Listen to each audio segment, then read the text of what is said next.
Tiens, tu parles en dansant. Je veux dire, je sais que tu danses avant, Avant le avant le spectacle. spectacle pour Ouais. te mettre en condition. Et tu dis des choses en même temps que tu bouges. Alors, c'est intéressant que tu parles de ça, bon, en tant que prof de yoga, toi, évidemment. Mais c'est intéressant que tu mettes ça, que tu mettes le doigt là-dessus, parce que moi, vraiment, enfin, mon, mon travail, j'ai envie de dire, ça part vraiment du corps. C'est essentiel, le corps. Il n'y a rien qui naît sans corps. Je veux dire, l'écriture, le spectacle, je sais pas, même quand je peins, enfin, tout demande avant un travail corporel. C'est vraiment la source, et de plus en plus.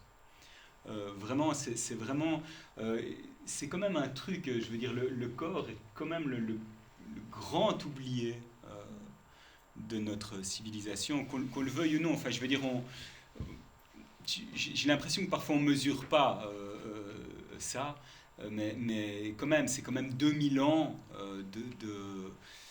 enfin voilà, tu te lèves le matin, tu vois le type crucifié, enfin je veux dire, tout ça, c'est quand même, qu'on le veuille ou non, dans nos inconscients, je veux dire.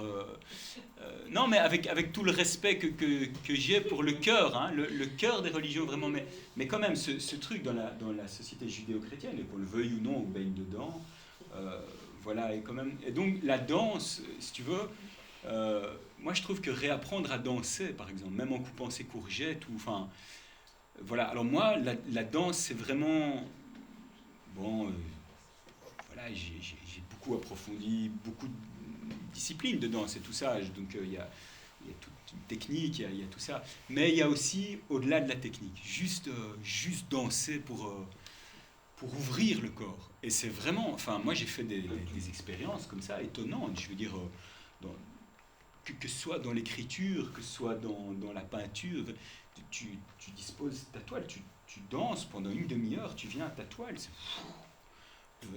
ça jaillit. Je suis très sensible, donc je ne parle pas forcément. Quoique parfois quand je répète des spectacles, je vais marcher ou des choses comme ça, je répète en marchant. Mais je parle pas forcément pendant que je danse. Mais la, la danse, enfin le corps est vraiment tellement à la source. Et je me rends compte je suis sensible, moi, par exemple, si on regarde au Japon, par exemple, la façon dont les calligraphes travaillent, euh, il y a un très beau livre de Fabienne Verdier, comme ça, Passagère du silence, hein, où elle parle l'unique trait de pinceau. Hein, c'est ce à quoi aspirent les grands calligraphes, hein, l'unique trait de pinceau. Voilà, un trait de pinceau qui engloberait tout. Bon, voilà, ça c'est vidéo. Mais quand même, enfin, en tout cas, moi, vraiment dans mon travail, hein, mais dans mon travail, moi, je me rends compte que quand le corps est vraiment habité, incarné, qu'on est sorti du blabla mental comme ça, il y a vraiment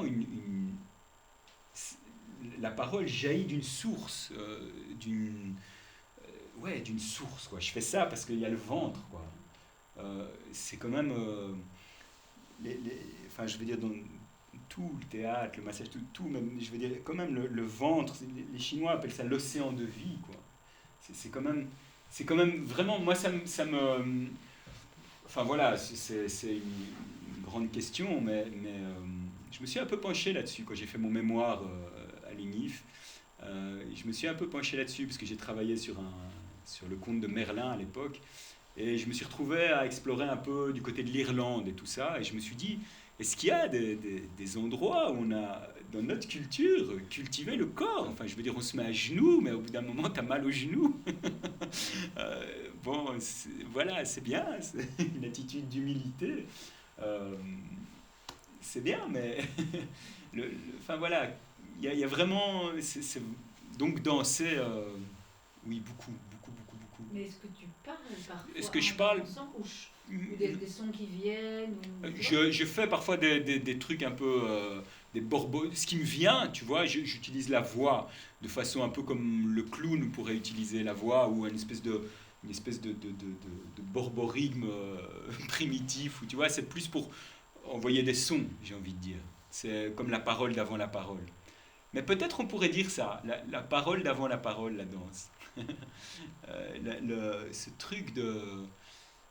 Enfin, moi je vois dans tous les ateliers que j'anime, que ce soit avec des enfants, des grands, des gens, même parfois des comédiens expérimentés, tout ça, je veux dire, si tu passes par le corps, il y a quelque chose s'ouvre, quoi. Et si on parle d'inspiration ou de quand même inspirer, expirer, enfin je veux dire, ça renvoie au souffle, et puis il y a quelque chose de l'ordre, enfin moi dans la danse, c'est ma façon aussi de me vider, je dirais. Ça veut dire de se rendre disponible. Hein, il y a ce vieux conte chinois, comme ça, où il y a le grand professeur d'université qui vient trouver le vieil ermite au fond de sa montagne. Et il commence à parler toutes ses connaissances. Et le vieil ermite sert le thé. Et le professeur tient la tasse de thé. Et l'ermite continue à verser le thé brûlant. Et le professeur continue à parler, toutes ses connaissances. Et puis à un moment, il se brûle. Et le vieux lui dit, mais vous êtes tellement plein, on ne peut rien ajouter. Vous êtes comme cette tasse. Hein. Et donc, c'est la façon voilà, de vider la tasse aussi, pour moi, danser. C'est très très important. C'est vraiment... ouais, j'ai envie de dire, vraiment, je disais ça déjà il y a 10 ans, mais alors maintenant, encore tellement plus. Ça ne veut pas dire qu'il n'y a pas après enfin, voilà, ça peut être beau aussi d'aborder une technicité, voilà, mais réapprendre à danser, tout simplement. Ah,